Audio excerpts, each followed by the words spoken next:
ভগবান কখনো কাউকে বলেন না যে আমাকে ক্ষীর ননি মাখন এনে দে। ভক্ত যদি ভক্তি ভরে একটা তুলসী পত্র দিয়েও সেবা দেয়, ভগবান তাতেই সন্তুষ্ট। একদিন সেই কথা বলেছিলেন কে? দেবর্ষি নারদ জিজ্ঞাসা করেছিলেন, হে দয়াময়, জগতের জীব যে তোমাকে ডাকবে, কিভাবে ডাকলে তুমি তার ডাকে সাড়া দেবে? প্রভু বলেছিলেন, শোনো দেবর্ষি, কেউ যদি ভক্তি ভরে আমাকে একটা ফুল দিয়ে ডাকে, আমি তার ডাকে সাড়া দেব। দয়াময়, তার কাছে যদি ফুল না থাকে?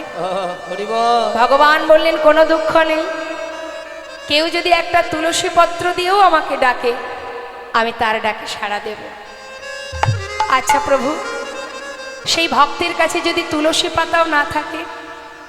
প্রভু বললেন, তাতেও দুঃখ নেই, কেউ যদি আমাকে এক গণ্ডূষ গঙ্গা জল দিয়ে ডাকে, আমি তাতেই সাড়া দেব। হে প্রভু, যদি তার কাছে গঙ্গার জলও না থাকে? প্রভু বললেন, তাতে আর দুঃখ কেন? এই জগতের কোনো কিছুই যদি না থাকে, তাতে কোনো দুঃখ নেই। আমি তো আমার প্রত্যেকটি সন্তানকে দুটি করে নয়নে দিয়েছি। হরিবল হরিবল। একটাই দিয়েছি গঙ্গা, একটাই দিয়েছি যমুনা। জীব যদি সংসারের জন্য সারা জীবন কাঁদে, আর আমার জন্য যদি মাত্র দুফোঁটা বাড়ি বরিশন করে, যদি দুফোঁটা নয়ন বাড়ি বরিশন করে, আমি যুগে যুগে সেই ভক্ত চরণে দাস হয়ে পড়ে থাকি। কেউ যদি আমাকে ডাকার মতো ডাকে, সারা জীবন ধরে ডাকতে হয় না, আমি যুগে যুগে সেই ভক্ত চরণে দাস হয়ে পড়ে থাকি। যদি কেউ বলতে পারে, হে প্রভু, দুটি নয়ন জলে ধুইয়ে দেব তোমার দুটি রাঙা চরণ, তুমি করিও গ্রহণ শ্রী সচিনন্দন। দুটি নয়ন জলে ধুইয়ে দেব তোমার দুটি রাঙা চরণ, তুমি করিও গ্রহণ শ্রী সচিনন্দন। দুটি নয়ন জলে ধুইয়ে দেব তোমার দুটি রাঙা চরণ, তুমি করিও গ্রহণ শ্রী সচিনন্দন। দুটি নয়ন জলে ধুইয়ে দেব তোমার দুটি রাঙা চরণ, করিও গ্রহণ শ্রী সচিনন্দন, শ্রী সচিনন্দন। না জানি ভজন, না জানি পূজন, আমি না জানি ভজন, না জানি পূজা, কোনে কোনে পাব তোমার রাঙা চরণ। আমি না জানি ভজন, না জানি পূজন, কোন গুণে পাব ও দুটি চরণ। দুটি নয়নের জল বহে অবিরত, দুটি নয়নের জল বহে অবিরাম,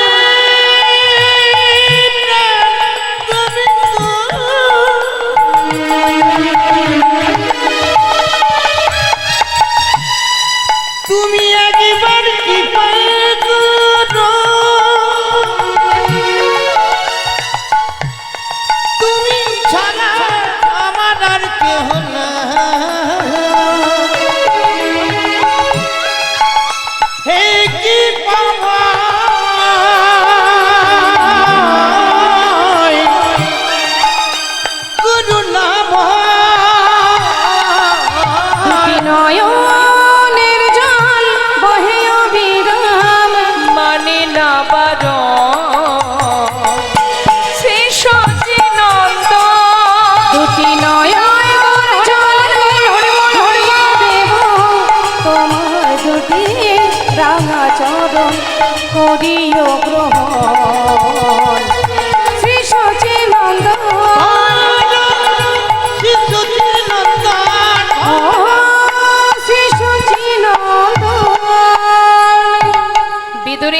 শাকন্ন যদি আমি সেবা করতে পারি, সবরীর ঘরের এঁঠোকুল যদি সেবা করতে পারি, তাহলে তুমি দাঁড়ে দাঁড়ে ভিক্ষা করে আমার জন্য যা কিছু দেবে আমি তাতেই সন্তুষ্ট ভিখারি।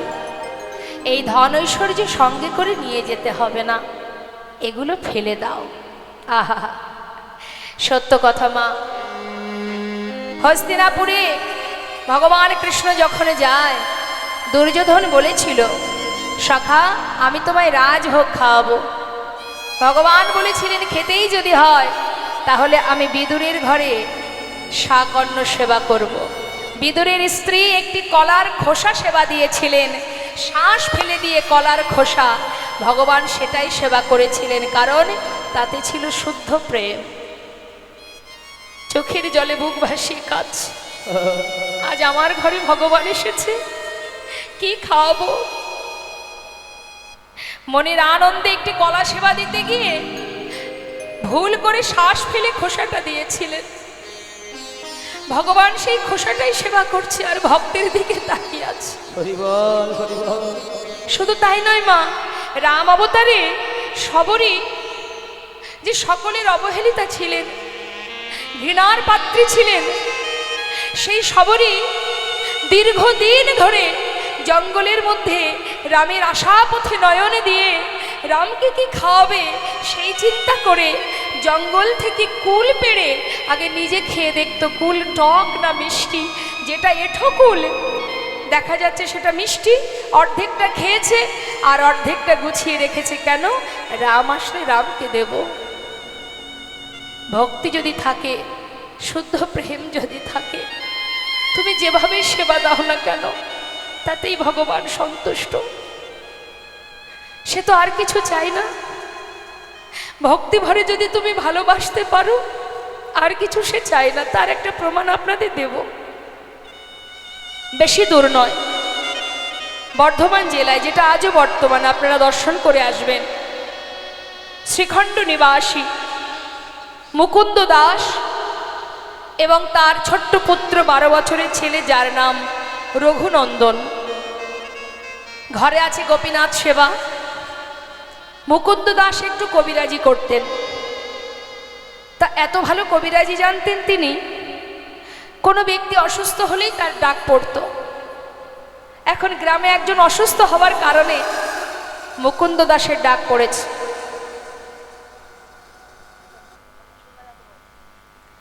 যেই না মুকুন্দ দাসের ডাক পড়েছে, মুকুন্দ দাস চিন্তায় মগ্ন, আমি কি করব। একদিকে ঠিক দুপুরবেলা আমার ঘরে গোপীনাথের সেবা, আর একদিকে গ্রামে একজন অসুস্থ। আমি একা মানুষ, কোন দিকে যাই? মুখে হাত দিয়ে চিন্তা করছি। 12 বছরের ছেলে, আমাদের অনেকেরই ঘরে আছে মা, ছোট্ট সন্তান এসে জিজ্ঞাসা করছে, বাবা তুমি কি কিছু ভাবছো? হ্যাঁ, আমি একটু চিন্তা করছি। কি চিন্তা করছো আমাকে বলো। বাবা আমি বড় বিপদে পড়েছি, একা মানুষ কোন দিকে যায়? কি হয়েছে বলো। গ্রামে একজন অসুস্থ, সেখানে আমাকে যেতেই হবে। আবার একই সময়ে ঘরে আমার গোপীনাথ, তার সেবা, আমি কোন দিকে যাই বল। বাবা তুমি চিন্তা করো না, কবিরাজি আমি তো জানি না, যেজন অসুস্থ হয়েছে তুমি তার কাছে চলে যাও, আর ঘরে গোপীনাথের সেবাটা না হয় আজ আমিই দিয়ে দেব। বাবা হেসে বলে উঠলেন, সেবা বললেই সেবা দেওয়া যায়?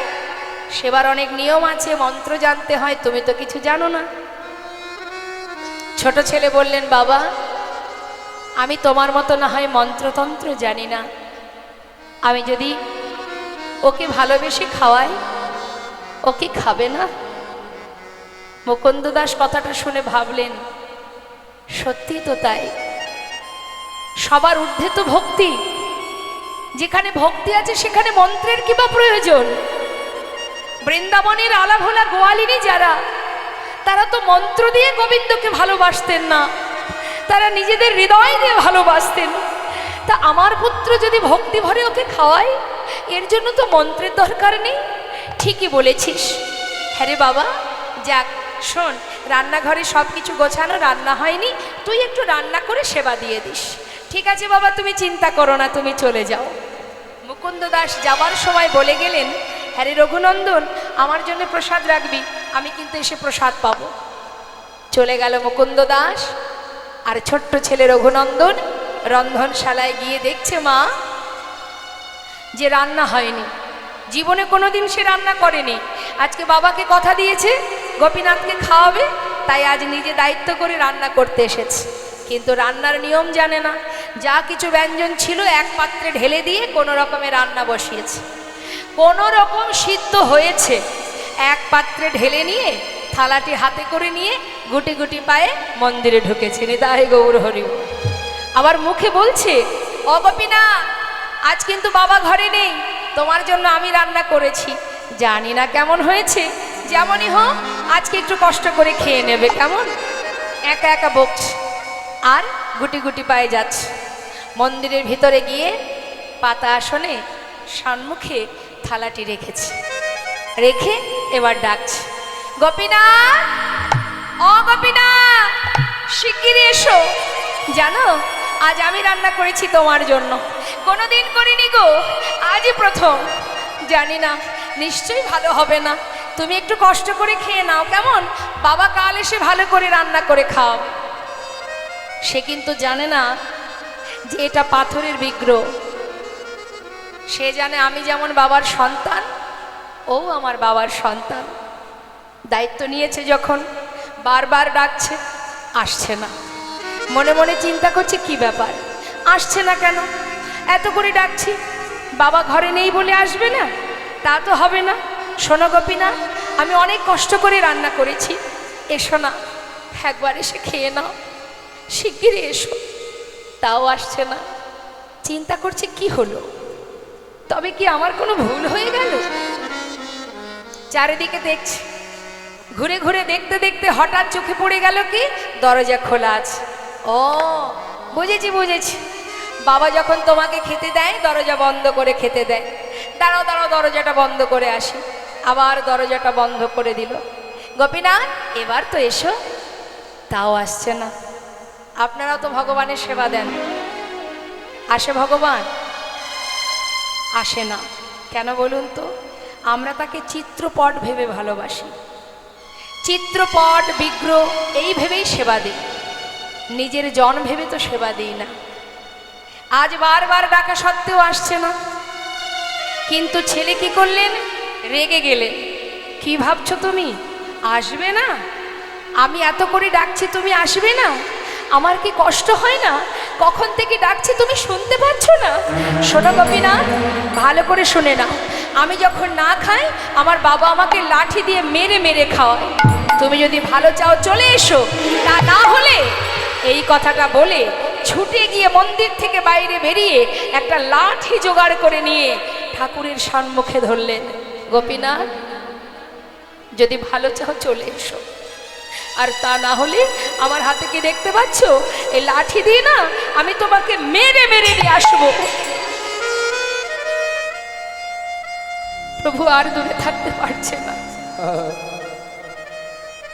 মনে মনে চিন্তা করছে, ভক্ত, এতদিন এই ঘরে আছি আমি, কোনোদিন কেউ আমাকে এমন করে ভালোবাসেনি। মন চাইছে কখনো তোমার কাছে ছুটে যাব, কিন্তু কেন জানি না যেতে পারছি না। কোনো জোরে বলছে, ও গোপীনাথ, একবার এসো না, আমার কি কষ্ট হয় না? কখন থেকে ডাকছি তোমায়, একবার এসে খেয়ে নাও। ভগবান আর থাকতে পারছে না মা, পাথরের মধ্যে আর থাকতে পারছে না। বিগ্রহ থেকে সচল মূর্তি ধারণ করে পাতা আসনে এসে বসেছে।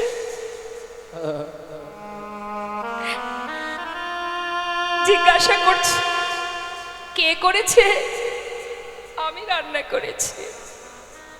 মনে মনে ভাবছে, দেখেছো, যেই না লাঠির ভয় দেখিয়েছি আর ভয় পেয়ে চলে এসেছে। শিগগিরই খেয়ে নাও, কখন থেকে ডাকছি তোমায়। কেমন হয়েছে গোপীনাথ? ভালো হয়েছে?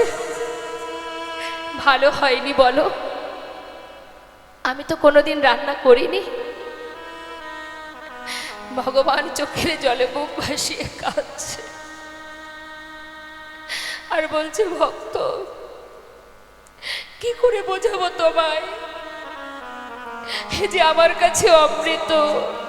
রে ভাই, তুমি আমার জন্য ভালোবেসে রন্ধন করেছো, সেটা কি করে খারাপ হতে পারে?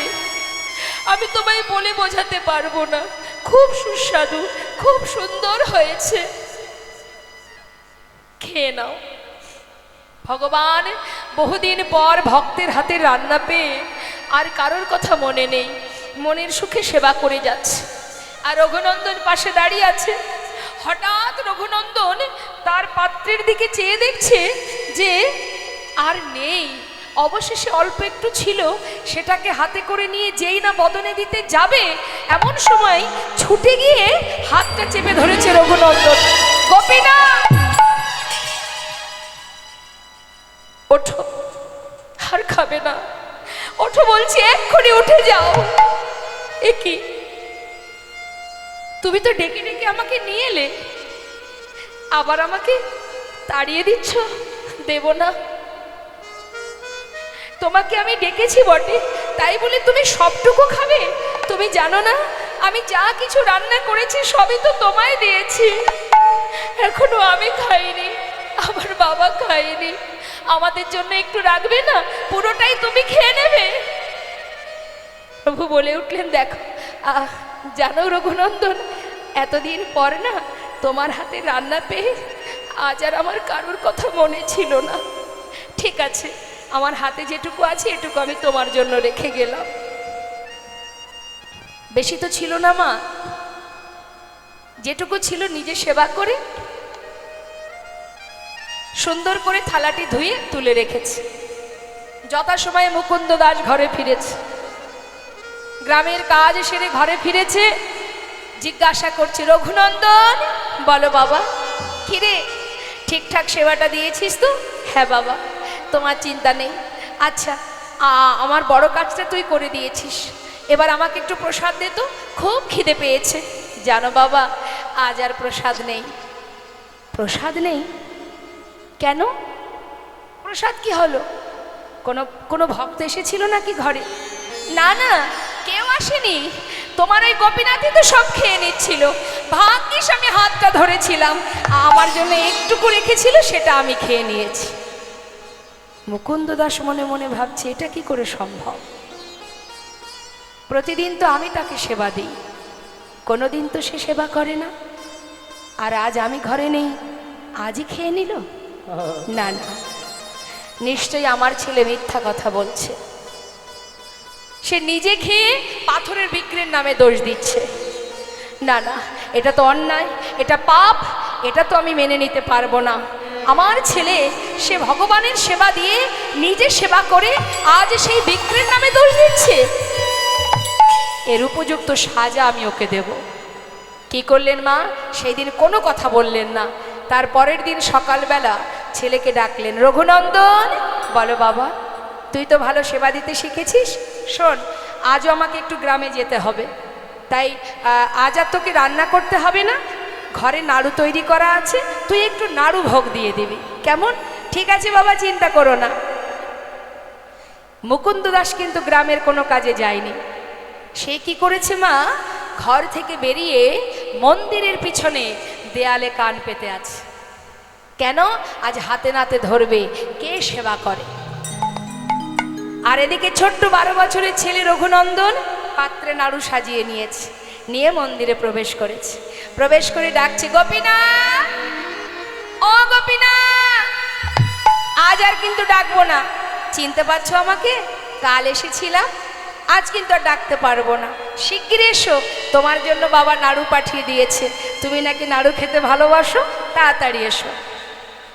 ভগবান বিগ্রহ থেকে সচল মূর্তি ধারণ করলেন,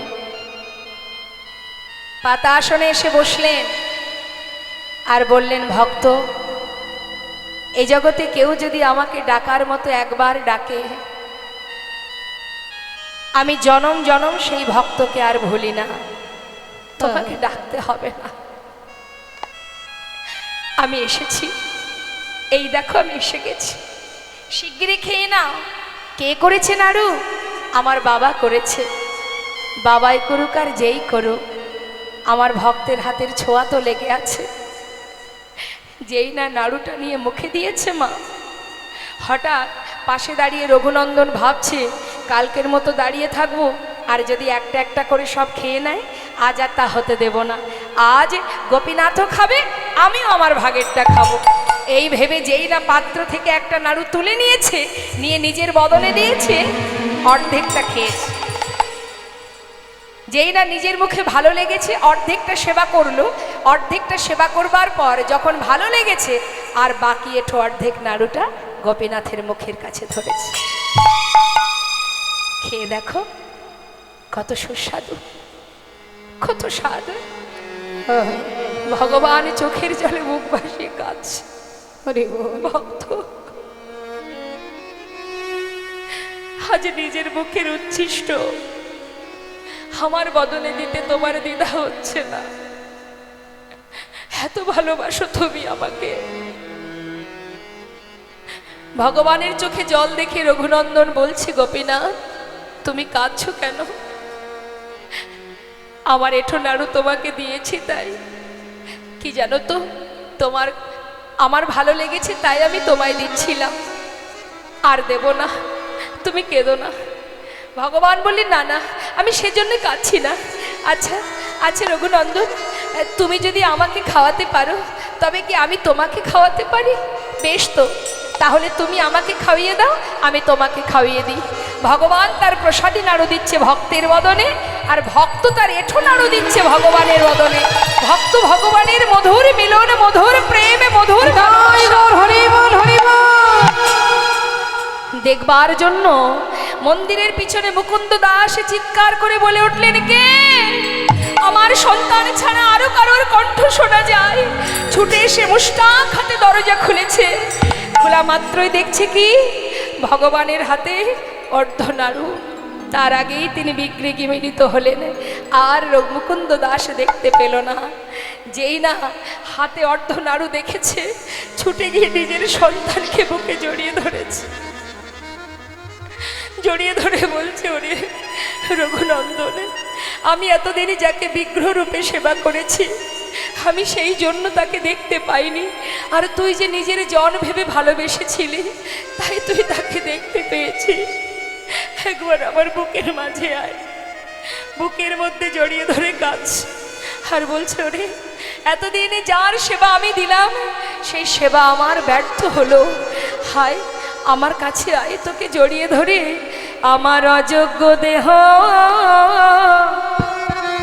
আমি যোগ্য করি। এতদিনের অযোগ্য দেহ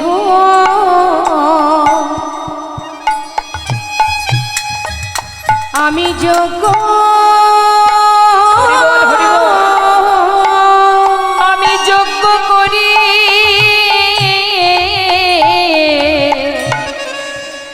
তোর মতো ভক্ত সন্তানে আমি জড়াইয়ে ধরে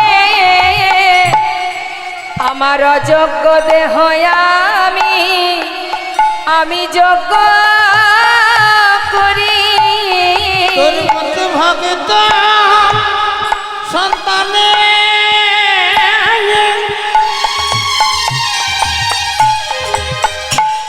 আমি নিতাই গৌর হরি বল।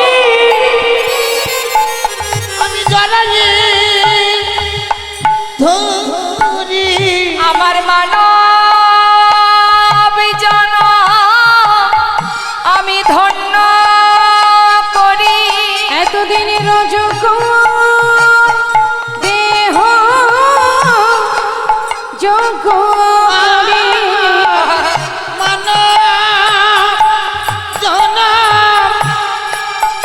ধন্য করি তোর মতো ভক্ত সন্তানে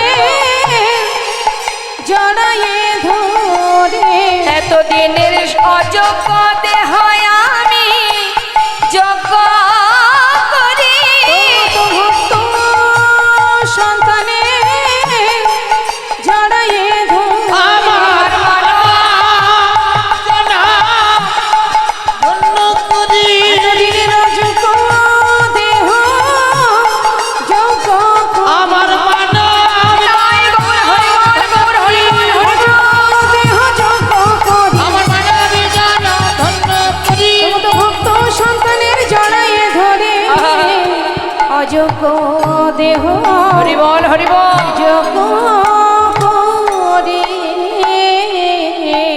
এই তো শাস্ত্রে বললেন মধুমন শ্রীধাম বৃন্দাবনে ভগবান কৃষ্ণের চরণ পাদ পদ্ম লাভ করেছিলেন। যে ভক্তের কথা আমরা শ্রবণ করব, যে ভক্তের জীবনী আমরা শুনব, সে এই কলির জীব মিলন হয়েছিল বৃন্দাবনে। তা সেই ভক্তটিকে মস্ত বড় জমিদার, তার নিবাস কোথায়? মুর্শিদাবাদ জেলা। মুর্শিদাবাদ জেলার মস্ত বড় জমিদার লালাবাবু। এই লালাবাবুর পিতার নাম ছিল প্রাণকৃষ্ণ সিংহ, ঠাকুর দাদার নাম ছিল গঙ্গা গোবিন্দ সিংহ। একটু কথাটা মন দেবেন মা। এই গঙ্গা গোবিন্দ সিংহ, লালাবাবুর প্রকৃত নাম হচ্ছে কৃষ্ণচন্দ্র সিংহ, কিন্তু ঠাকুর দাদা আদর করে নাম দিয়েছিল লালা। কিন্তু এই লালার ছোটবেলা থেকে ভাবধারা ছিল একটু অন্য রকম। অন্যান্য ছেলেমেয়েরা মাঠে গিয়ে যেমন নানাবিধ খেলা করে, কিন্তু এই 12 বছরের ছোট্ট ছেলেটি সর্বদাই কৃষ্ণলীলা নিয়ে খেলা করবে, রামলীলা নিয়ে খেলা করবে, বা যদি কোনো জায়গায় কোনো ধর্মীয় কাজ হয় একটু ভগবানকে ভালোবাসতেন, সাধুগুরু বৈষ্ণবকে প্রণাম করতেন। তার ভাবধারা একটু মনোভাব ছিল দয়ালু, উদার মনোভাব। এমন উদার মনোভাবের ছেলে হঠাৎ একদিন কাচারি বারান্দায় বসে আছে, আর জমিদারি সদর দরজায় এসে দাঁড়িয়েছে একজন কন্যাদায়গ্রস্ত ব্রাহ্মণ। বারবার এসে দাঁড়ে বলছে দাঁড়িকে যে আমাকে কিছু সাহায্য দিন। দাঁড়ি বলছে এখানে তো কোনো সাহায্য দেওয়া যাবে না, এই মহলের একটা নিষেধাজ্ঞা আছে, কাউকে কিছু সাহায্য করা যাবে না, তুমি চলে যাও। কিন্তু সেই ব্রাহ্মণ বারবার হাত জোড় করে বলছে আমি কন্যাদায়গ্রস্ত পিতা, আমাকে কিছু সাহায্য করুন। কিন্তু সে কোনো কথাই শুনছে না, বারবার তাকে ধাক্কা দিয়ে তাড়িয়ে দিচ্ছে। আর এই বিষয়টা দেখছে কে? 12 বছরের ছেলে ওই লালা। দূর থেকে দেখে জিজ্ঞাসা করে উঠলেন, দাঁড়ি তুমি বারবার ওনাকে তাড়িয়ে দিচ্ছ কেন? কি চাইছেন উনি? বাবু, উনি এসেছেন কিছু সাহায্যের জন্য, কিন্তু আপনার পিতার আদেশ এই মহল থেকে কাউকে কিছু দান ধ্যান করা যাবে না। ওকে বারণ করা সত্ত্বেও শুনছে না, তাই ওকে তাড়িয়ে দিচ্ছে। ছোট্ট ছেলে 12 বছরের লালা বলে উঠল, তবে শোনো, আমার পিতাকে গিয়ে বলো এই ব্রাহ্মণকে যেন 1000 টাকা দান করে দেয়। যার এত ধন ঐশ্বর্য, এত বড় জমিদার, যে এত বিষয় সম্পদ, যার একজন অসহায় পিতা এসে দাঁড়িয়েছে, তাকে কিছু সাহায্য করবে না? এ কেমন নিয়ম জমিদারের? যাও, আমার আদেশ 1000 টাকা ব্রাহ্মণকে যেন দান করে দেয়। ভিতর ঘরে গিয়ে যেই না বলেছে দাঁড়ি, প্রাণকৃষ্ণ সিংহ বলে উঠলেন, এত বড় সাহস! আমার ছেলে দুধের শিশু, 12 বছর বয়স, সে পিতার আদেশ লঙ্ঘন করে এত বড় স্পর্ধা! শোনো দাঁড়ি, 1000 টাকা দিয়ে এসো এই ব্রাহ্মণকে, আর আমার ছেলেকে সেই সঙ্গে জানিয়ে এসো যতদিন নিজে রোজগার করতে না পারবে ততদিন পর্যন্ত যেন দান করবার ইচ্ছাটুকু পর্যন্ত আমার কাছে প্রকাশ না করে। যেমন পিতা তার তেমনই তো সন্তান হয়। যেই না এই কথাটা শুনেছে ছোট ছেলে, 12 বৎসরের শিশু লালা, মনে মনে স্থির করলেন, যার এত ধন ঐশ্বর্য, অসহায় ব্যক্তিকে যদি সাহায্য করতে নাই পারলাম, তাহলে কিসের জমিদার আমি? আজ একজন ব্রাহ্মণ এসেছে দাঁড়িয়ে, তাকে 1000 টাকা দিতে চাইল না। এত বড় সম্পদের মালিক হয়ে তার মনের পরিচয় এত ছোট, আর আমি তার সন্তান। সোনদারি, তুমি আমার পিতাকে গিয়ে বলো আমি যতদিন রোজগার না করব ততদিন আমি আমার পিতৃ সম্পদ কাউকে দান করব না। স্থির করলেন, সেই দিন থেকেই মনে মনে ভেবে নিলেন যে কোনোদিন পিতার সম্পদ দান তো করবই না, আর আমি এমন পিতার মুখ আর দেখব না। সেই মুহূর্ত থেকেই 12 বছরের ছেলে লালা মুর্শিদাবাদ ত্যাগ করে বর্ধমান জেলায় একটা ফেরেশতা দাঁড়িয়ে 20 টাকা বেতনে কাজ করতে শুরু করে দিল। তারপর যত দিন যায়, যতই পিতা চেষ্টা করুক, আর ছেলেকে ঘরে ফেরাতে পারে না। সবাইকে দিয়ে বলে, জানা একবার আমার সন্তানকে ফিরিয়ে নিয়ে আয়। কিন্তু সে তো আর ফেরে না। যেমন পিতা তার তেমন সন্তান। প্রতিজ্ঞা করেছে এমন পিতার মুখ আমি দেখব না যার মন এত ছোট, কোনো দিন সেই মুখ আমি আর দেখব না। দেখতে দেখতে ছেলেও বড় হচ্ছে, আবার এদিকে বাবারও বয়স হচ্ছে। হঠাৎ প্রাণকৃষ্ণ সিংহ শয্যাশায়ী হলেন। চলার শক্তি আর নেই, শয্যায় শুয়ে আছে। প্রভুর চরণ স্মরণ করে কাঁদছে আর বলছে, দয়াময়, জীবনে এমন একটা ভুল করেছি আমি, যে ভুলে আমি সব হারিয়েছি। এতদিন যে ধন ঐশ্বর্য আমার করে আমি ধরে রেখেছি, আজ আমি তোমার চরণে সব সঁপে দিলাম। হরি বল। এটা আমাদের মধ্যে কখন আসবে এই ভাবনাটা? যখন আমাদের সময় শেষ হয়ে যাবে। যতদিন ক্ষমতা থাকবে ততদিন যেন মনে হবে যা করেছে সব আমি করেছি। কিন্তু যেদিন অন্তিম সময় আসবে না বাবা, যেদিন আর চলতে পারবো না, যখন বাড়ির সকলে আমাকে অবহেলা করবে, সেদিন মনে হবে জীবনে যা কিছু করেছি সবই ভুল করেছি। শয্যায় শুয়ে শুয়ে প্রাণকৃষ্ণ সিংহ কাঁদছে আর প্রভুর চরণ স্মরণ করে বলছে, দয়াময়, রক্ষা করো হে তুমি, হে ভগবান। হে জগতে সবই কিছু তোমারই তো দান। এ জগতে সব কিছু তোমারই তো দান। তুমি আছো হরি বিশ্ব চরাচরে।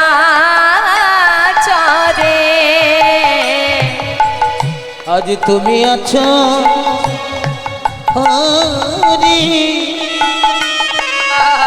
এই বিশ্ব চরাচরে। শেষের দিনে হরি ডাকি গো তোমারে। তুমি আছো রে এ বিশ্ব চরাচরে। হরি বল। শেষের দিনে হরি ডাকে গো তোমারে। রক্ষা করো হে ভগবান।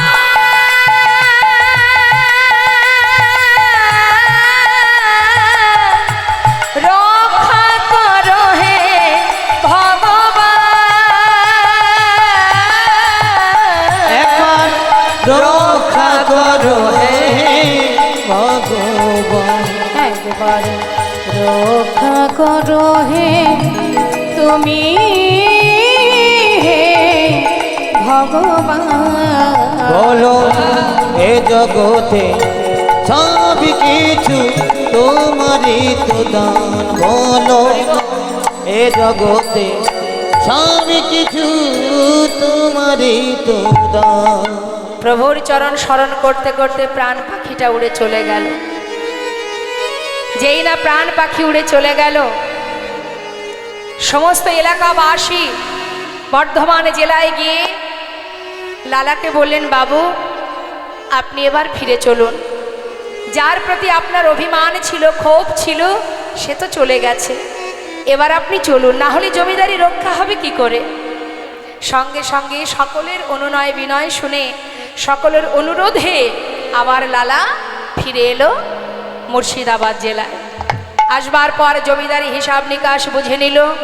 বুঝে নেবার পর উপযুক্ত বিবাহের বয়স হয়েছে বলে তাড়াতাড়ি করে সুকন্যার সন্ধান করে লালার বিবাহ হলো। বিবাহের পর স্ত্রীর নাম কি? কাত্যায়নী। সুখেই দিন কেটে যায়, জমিদারির সমস্ত কিছু দেখাশোনা করা। আর দেখতে দেখতে কয়েক বছর গেল, তার একটি পুত্র সন্তান হলো। ছেলের নাম দিল নারায়ণ।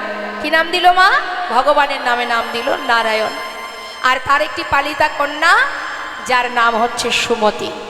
এই হচ্ছে সুখের সংসার, 4 জন। কিন্তু হঠাৎ কিভাবে, কখন, কার ভিতরে কিভাবে ত্যাগের সৃষ্টি হয় কে বা জানে।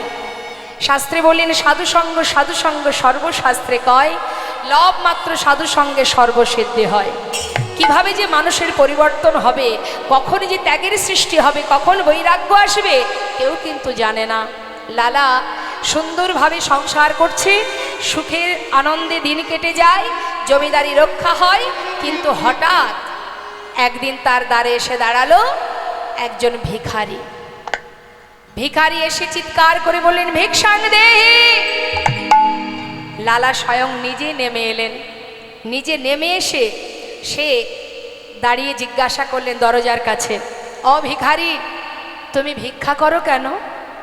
ভিখারি বললেন, বাবু, আমি কেন ভিক্ষা করি জানো? বাবু গো, বাবু গো, ও বাবু,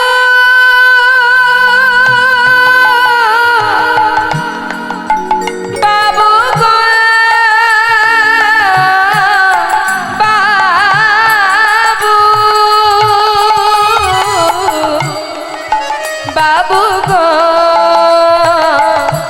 বাবু গো, বাবু, আমি হলাম দিনে ভিখারি। ও বাবু, বলে ও গো বাবু, আমি হলাম দিন ভিখারি। ও বাবু, আমি ভিক্ষা করি কেন জানো? শোনো, আমার ঘরে আছে গিরিধারী।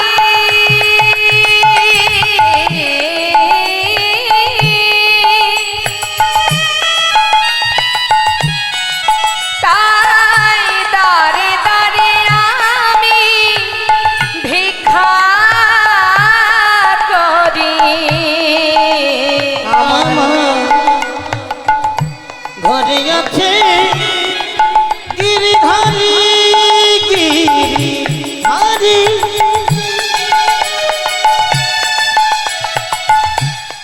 বাবু গো, বাবু,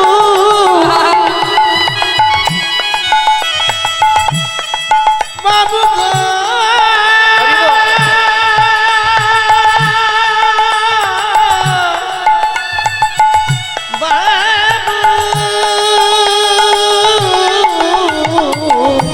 ঘরে আছে গিরিধারী, তাই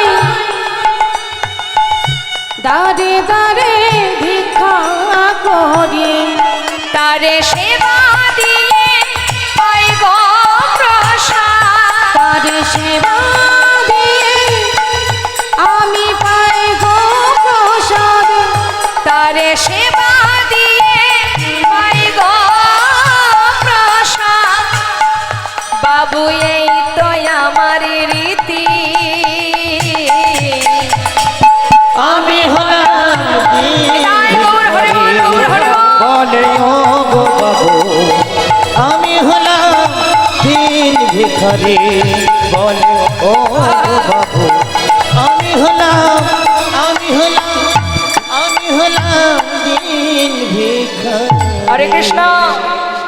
কি করে মা ভিখারি? ভিক্ষা করে প্রভুর সেবা দিয়ে তারপরে সেবা করে, এই তার কাজ। যেই না শুনেছে লালাবাবু জমিদার বলে কথা, অনেক দামি দামি রত্নের একটা পুটুলি বেঁধে ভিখারিকে দিয়ে বলছে, ধরো, এতে কি আছে বাবু? অনেক দামি দামি রত্ন আছে, যাও, এগুলো তোমায় দিলাম, তুমি নিয়ে চলে যাও। এগুলো দিয়ে কি করবো বাবু? কেন, আমার মতো তুমিও ধনী হয়ে যাবে। বেশ, তাহলে বাবু আমি আসি। এই বলে ভিখারি মাথায় করে সেই পুটুলিটা নিয়ে 1 পা 2 পা করে যাচ্ছে। বেশ কিছুটা পথ গেছে মা। যাবার পর দূরে এক জঙ্গলে সেই পুটুলিটা নিয়ে ছুঁড়ে ফেলে দিল। আর দূরে দাঁড়িয়ে লালা এই বিষয়টা দেখে চিৎকার করে বলে উঠলেন, ভিখারি, এত সাহস তোমার? আমি যা কিছু তোমায় দিলাম তুমি ফেলে দিলে? কেন ফেলে দিলে? বাবু, আমাকে ক্ষমা করে দিন। আপনার দেয়া মূল্যবান সম্পদ আমি তো মাথায় করে নিয়েই যাচ্ছিলাম, কিন্তু হঠাৎ কে যেন আমার পিছন থেকে বলে উঠল, ওরে এগুলো নিয়ে কোথায় যাচ্ছিস তুই? আচ্ছা, জমিদারের মতো তুইও বুঝি ধনী হতে চাস? কিরে, আমি তো তোকে কখনো বলিনি আমাকে ক্ষীর ননি মাখন এনে দে, আমাকে রাজভোগ এনে দে। আমি তো তোর কাছে কোনোদিন কিচ্ছু চাইনি। হ্যারি ভক্ত, দাঁড়ে দাঁড়ে ভিক্ষা করে যা পাস আমি তো তাতেই খুশি। এগুলো যদি তুই ঘরে ফিরিয়ে নিয়ে যাস, জানিস এই সম্পদের মধ্যে যদি একবার তোর মন ডুবে যায়, তুই যে গোবিন্দ ভুলে যাবি। যা, এগুলো নিয়ে যেতে হবে না, এগুলো ফেলে দিয়ে যা, ফেলে দে। বাবু, তাই তো আমি ফেলে দিয়েছি। বারবার যেন আমাকে বলছে, আই ভিখারি আয় রে ফিরে, ভুলে যাস না মোহভরে। আয় ভিখারি আয় রে ফিরে, ভুলে যাস না মোহভরে। আয় ভিখারি আয় ভিখারি আয় রে ফিরে, ভুলে যাস না মোহভরে। ভিখারি ভিখারি আয় রে ফিরে, ভুলে যাস না মোহ ধরে। গোবিন্দ সেবার বেলা বয়ে যায়, গোবিন্দ সেবার বেলা বয়ে যায়, গোবিন্দ সেবার বেলা বয়ে যায়। বিদুরের খুদে যেমন, ওরে তোর ভিক্ষার অন্ন তেমন। ওই বিদুরের খোঁজ যেমন,